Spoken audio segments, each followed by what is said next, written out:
Au départ, c'était une collection privée que j'avais pu installer dans cette première partie du musée.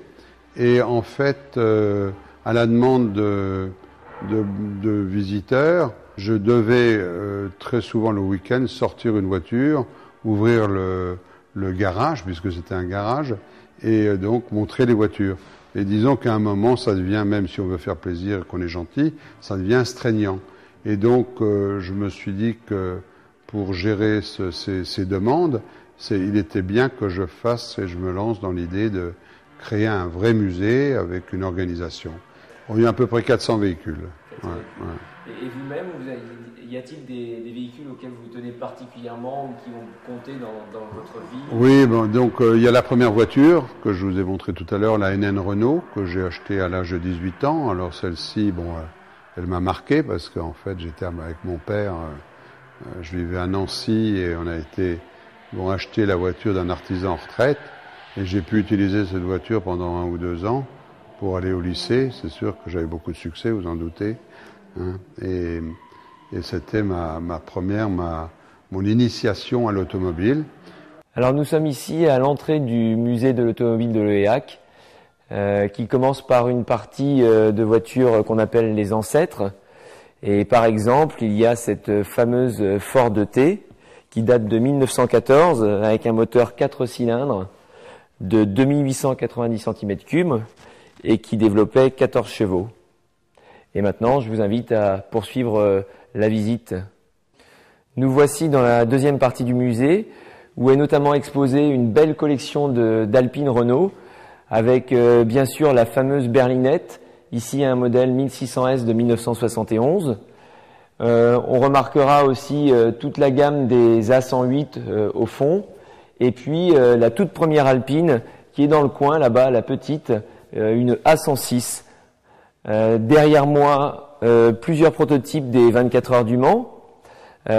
Ici, une Jaguar de 1990, dont la vitesse maximale est affichée à 400 km/h quand même. Plusieurs Courage. Ensuite aussi 2 GT à l'histoire assez particulière.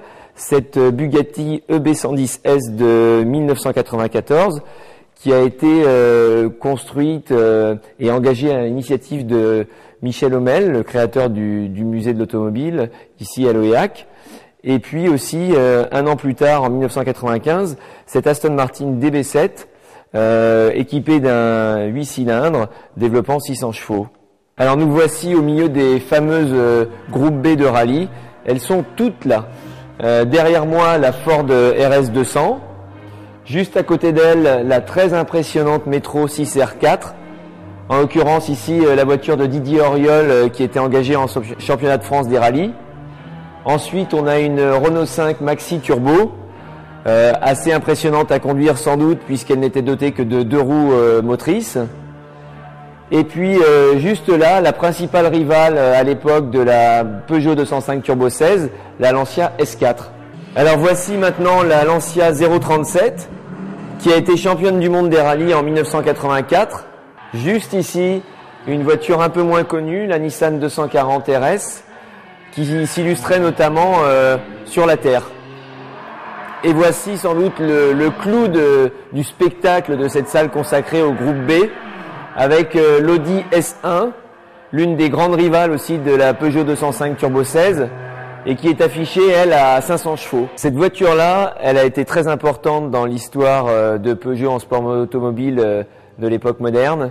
Il s'agit de la Peugeot 205 Turbo 16 Evolution 2, qui a été 2 fois championne du monde des rallyes en 1985 et en 1986. Nous voici arrivés au royaume des Lamborghini, avec la magnifique et très singulière Miura, ici dans sa version S de 1970.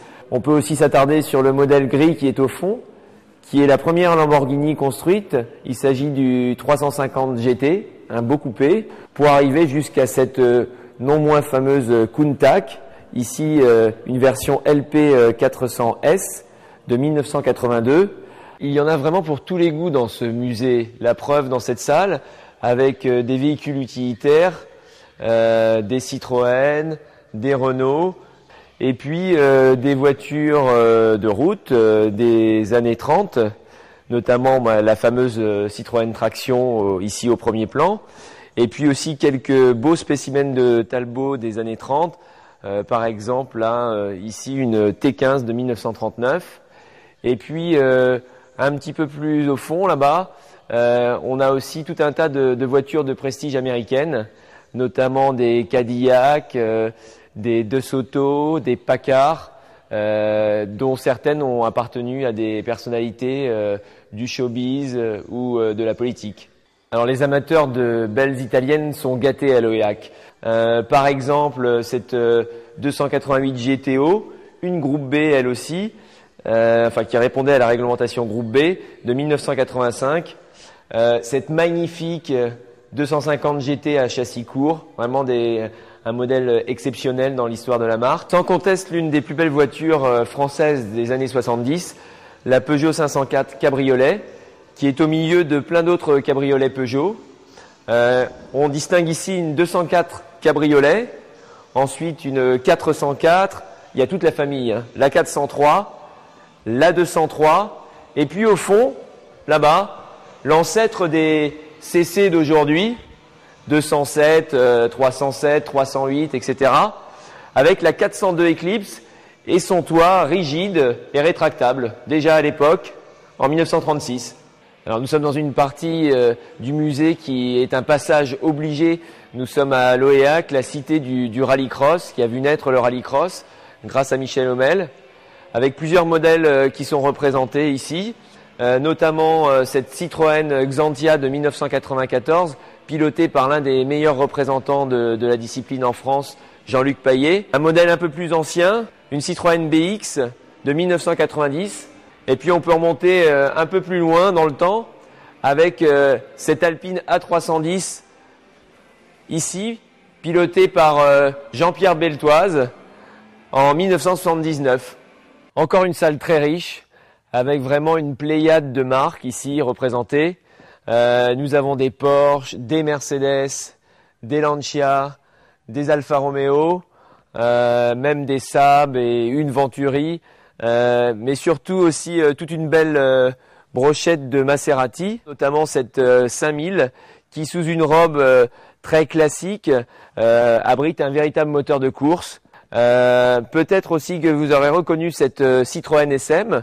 Alors pourquoi une Citroën SM au milieu de ces Maserati et de ces Facel Vega?